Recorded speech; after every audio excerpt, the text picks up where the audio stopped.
Finally guys, andito na siya, nakapatong na siya dito. Mag-partner na silang dalawa dyan.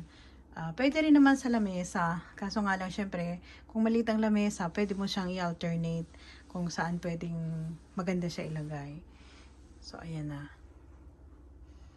O, diba?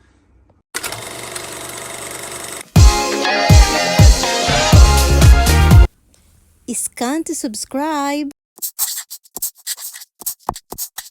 Hey guys! For today's video naman ay start na ako na mag-gather ng aking pampaswerte for year 2026. And bala ko maglagay ng mga elements na kagaya ng bigas, asukal, sagarapon at kung ano-ano pa. Bulak, pampagaan sa buhay, lahat-lahat. Syempre, kailangan natin siguro mga 6. And syempre, gagawa na rin ako ng prosperity bowl. Hey guys, ganito talaga kapag winter. Kahit maaraw, talagang malamig ang panahon. Tapos samahan pa ng malakas na hangin, OMG. Well guys, let's go na. Dahan-dahan na nating kompletuhin lahat ang mga pampaswerte para sa year 2026. Pero syempre kailangan natin yan na partneran, sabayan ng sipag, tiyaga, at syempre tipid at ipon. Ganon guys. Kasi kahit konti man ang ipon mo, buwan-buwan, basta consistent yan, dadami din yan. So let's go na, and happy New Year 2026 to all.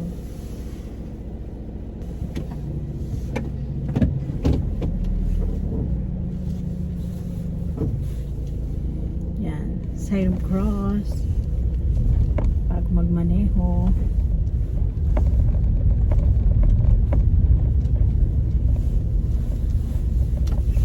Nakapamili na nga ako ng mga kakailanganin ko para sa handa ng aking mga pampaswerte sa year 2026.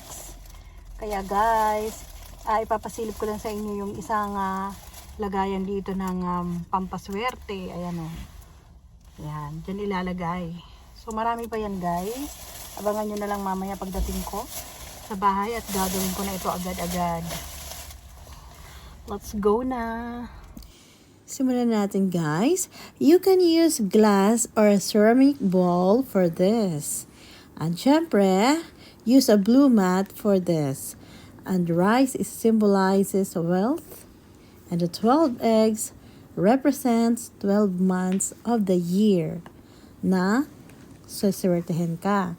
So meaning to say, January to December. Kaya kailangan guys, 12 pieces na itlog ang ilalagay sa inyong prosperity bowl.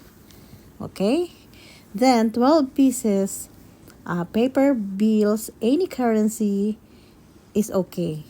Money, fortune, prosperity, and success. And, tie each one with blue. So, kailangan may tali siyang asul. Okay, bawat isang paper bills. Okay. Then, ayan na nga. Ilagay nyo lang yan sa gitna. Ganyan. Gagayahin nyo lang yun sa video. Then, last one. Ayan. Tapos na ang 12 pieces nating paper bills. And, next is, syempre, yung ating dahon ng laurel. 12 bay leaves helps attracts money. So, ayan naman siya guys. Nag-a-attract siya ng pera. So, kailangan isisingit nyo yan in between sa itlog. Yan. Yan. Sa bawat, isisingit nyo sa bawat gitna ng itlog. Ayan. So, napakadali lang gawin yan guys. Diba? O, yan. Ganyan. Then, syempre, after that, kailangan meron kayong bilog na prutas. Pwede naman yung apple, Pwede naman yung pungkan or mikang. Ganon, mikang yan dito sa Japan eh. So ako, yan, mikang ang aking ilalagay dyan sa gitna. Round fruit, apple, orange, or pineapple, endless success and prosperity. So, pili lang kayo guys sa tatlong Ito yung nabanggit. envelope na nilalagyan ng pera, pambigay sa mga bata. Ang tawag dito ay toshidama. So, parang ito yung kapantay ng ampaw ng mga inchik or dyan sa Pilipinas gumagamit ng ampaw. So, ito naman, toshidama. At meron nga 168 yen. So, ilalagay lang natin sa red envelope itong 168 yen na barya para mailagay natin sa ating prosperity bowl. So, ito na siya finally. May 168 yen na lalaman. Ilalagay na nga natin dito sa prosperity bowl. Finally, tapos na yung ating prosperity bowl for year 2026 na pampaakit ng mga swerte para sa ating buhay. So, ayan, gawa na rin kayo guys. Madali lang naman gawin. Basta lahat yan guys, kailangan tama yung bilang ninyo. Para stands for 12 months a year. Paalala lang na ito ay tatanggalin ninyo ng January 3. Ayun. Hanggang January 3 lang siya guys. Then pwede nyo nang kainin ang mga nanditong mga pagkain. At syempre yung mga pera ay pwede nyo na rin gamitin. So hanggang January 3 lang siya guys. Pagsalubong talaga sa New Year. At dumako naman tayo dito sa ating 6 na elements para sa pampaswerte ulit ngayong 2026. So, mapapansin nyo, meron ako ditong 5 garapon at meron akong barya dito.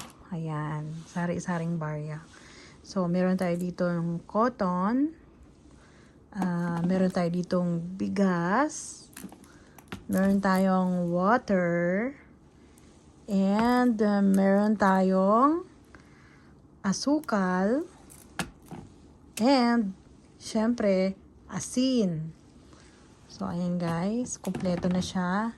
At meron ako ditong inad na pampaswerte din. Dito sa Japan. Ito. Pampaswerte rin ito guys. Pampaakit din siya ng swerte. So, inad ko na siya dito. Kasi syempre, andito tayo sa bansang Japan. Oh, ayan siya guys. O, diba? So, gawa na rin kayo guys. So, finally nga, ay nakagawa na ako ng Prosperity Bowl for 2026. Ito ay pampaswerte. Ayan. Kasi syempre, mas madadagdagan yung swerte natin dahil masyado naman tayong masipag at matyaga sa trabaho. At syempre, wala namang mawawala kung gagawa tayo ng Prosperity Bowl. Actually, nakasanayan ko na gumawa nito. Siguro 2 years ago or 3 years ago, nagsimula na ako gumawa ng Prosperity Bowl. At salamat sa Diyos at maganda naman ang result. 'Di ba? And syempre, meron din ako ditong content jars with content. Ito naman siya. Ayan guys. Oh, 'di ba? So, ayan na nga at na ipaliwanag ko na yan kanina. So, ganyan lang guys. Gumawa kayo dahil wala namang mawawala. Okay? And, maganda rin siya na subukan nyo. I-try nyo. Kasi, nasa sa inyo naman yan. Kung gusto nyo pang mas lalong swertehin sa mga taon na darating pa. So, yan lang guys. And see you on our next vlog. Bye! Please follow me on Instagram, TikTok, and Facebook. If you are new in this channel, please don't forget to subscribe so that you are updated to our next videos. To those who wish to get a shout out from our video, please comment down below.